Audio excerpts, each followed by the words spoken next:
PSM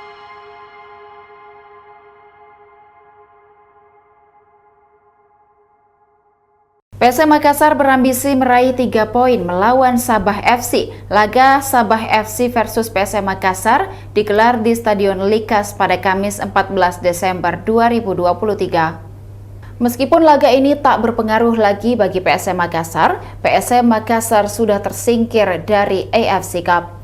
Laga ini menjadi ajang balas dendam PSM Makassar. Pada pertemuan pertama, PSM Makassar dipermalukan Sabah FC 5-0 di Stadion Iwayan Dipta, Bali. Bernardo Tavares membawa motivasi berlipat ke Malaysia. Partai ini tidak hanya untuk pasukan Rambang, tapi membawa nama baik Indonesia.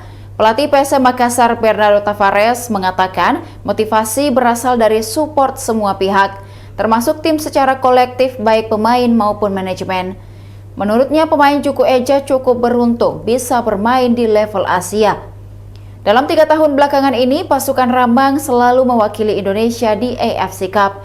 Skuad Rambang harus berbangga diri, pasalnya banyak pemain atau klub lain yang ingin berada di posisi Laskar Pinisi.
Demikian Tribun Hot News kali ini, saksikan berita lainnya hanya di kanal YouTube dan Facebook Tribun Timur.